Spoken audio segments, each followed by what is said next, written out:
So let's read Daniel 7, 24 through 27. The 10 horns are 10 kings who will come from this kingdom. After them, another king will arise, different from the earlier ones. He will subdue 3 kings. He will speak against the Most High and oppress his holy people and try to change the set times and the laws. The holy people will be delivered into his hands for a time, times, and a half a time. But the court will sit, and his power will be taken away and completely destroyed forever. Then the sovereignty, power, and greatness of all the kingdoms under heaven will be handed over to the holy people of the Most High. His kingdom will be an everlasting kingdom, and all rulers will worship and obey him. The persecution of saints limited to a moment or a certain group, but as the text says, there will be more coming. In fact, according to Daniel, the death of the saints will be concentrated in the second half of the tribulation. So this sealed judgment represents the death of believers in the tribulation overall. The seal provides a contrast to the fourth seal judgment. In the fourth judgment, death comes to the unbelieving world.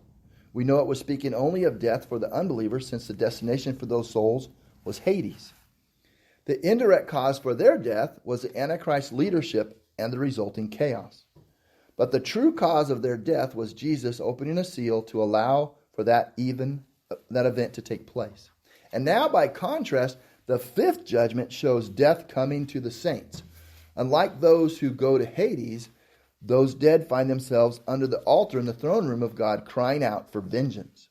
These two sealed judgments are set against one another to make clear that both unbeliever and believer are dying in the tribulation. The circumstances of each group's death are very different, just as the destination for the souls are very different. But both the direct and indirect causes of death are the same. The direct cause of both in Jesus' opening seals, which will bring the events on earth. And the indirect cause is the working of the Antichrist on earth. His ambition and aggression brings a war that kills billions of unbelievers. And his persecution of the saints, as Daniel told us, brings about the death of the believers. So where do these saints come from? This is a question you ask. So where do these saints come from if all believers were raptured prior to the tribulation? And we find that answer in the next chapter, but first we need to move to the sixth seal. So let's look at Revelation 6, 12 through 14.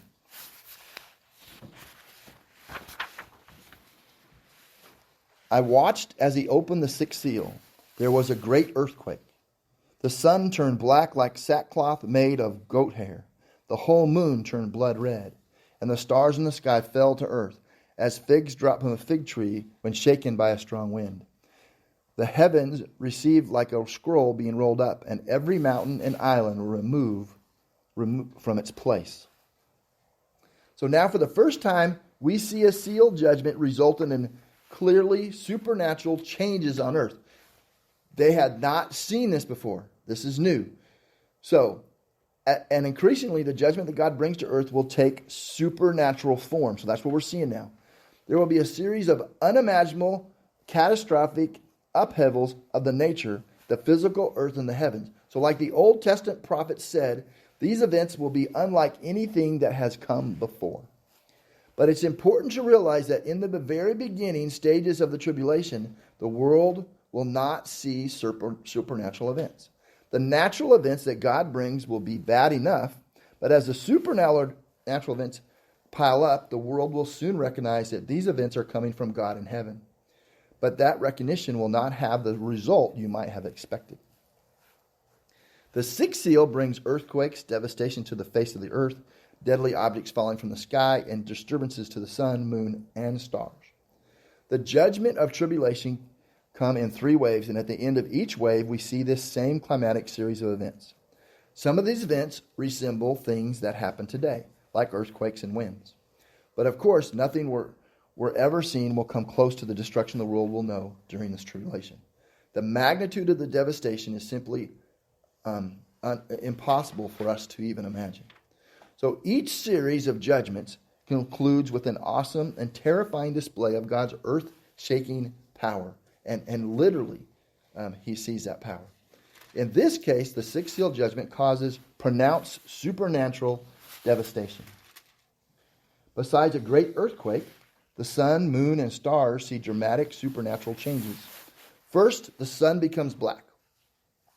This can't be a simple eclipse, for an eclipse would be expected and unthreatening and therefore not a judgment. It must be some other explained darkening of the sun, which then produces meaningful devastation on the earth. Next, the moon becomes blood red. The moon reflects light from the sun. So for the moon to reflect any color at all while the sun is giving no light of its own is miraculous. So the redness of the moon is a warning to the earth that something dramatic and supernatural is happening. Next, we're told that the stars fall to the earth, but immediately we have to rule out a super literal interpretation here. A star in the universe is actually a sun, and therefore, due to size, a star cannot literally land on earth, much less many stars. On the other hand, the context won't permit us to interpret this use of star symbolically as we did in chapter 1 for angels. The context here is of the sun, moon, and stars, heavenly bodies, so we must stay in that context. That leads us to conclude that the word star is being used in the layman's sense rather than the scientific sense of a distant sun. From the perspective of someone standing on earth, it appears as if stars are falling to earth, meaning these stars will be meteor showers striking the earth with devastating effects. Then John describes the sky splintering and rolling up like a scroll, and mountains and islands moving, and these things just boggle our minds. A movement of islands and mountains, even of a short distance, would utterly obliterate anything on it or near it. The tremendous force of such a movement would, like a child trying to push a sandcastle toward a few inches out of place. That act of that sandcastle slightly moving would cause it to crumble and disintegrate. Likewise, the movement of these large bodies of land would leave anything on their surface as piles of rubble. Some scientists have tried to understand what would happen if the sun suddenly stopped shining, and the effects match what we would see here. The Earth's temperature would drop and plunge in a matter of days to 100 degrees below zero in just a few weeks. And plummeting temperature at the Earth's surface would lead to hurricane-force winds around the planet.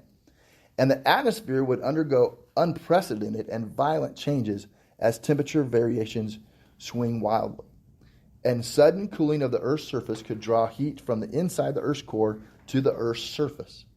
That could produce severe earthquakes strong enough to move the plates that we have, especially we see in California, and release magma. Meanwhile, to escape the severe cold, mankind would be forced underground to find heat, just as John reported. But the earthquakes would make the journey pretty dangerous. Notice in verse 15 and 16, everyone is underground, rich to poor, free to slave.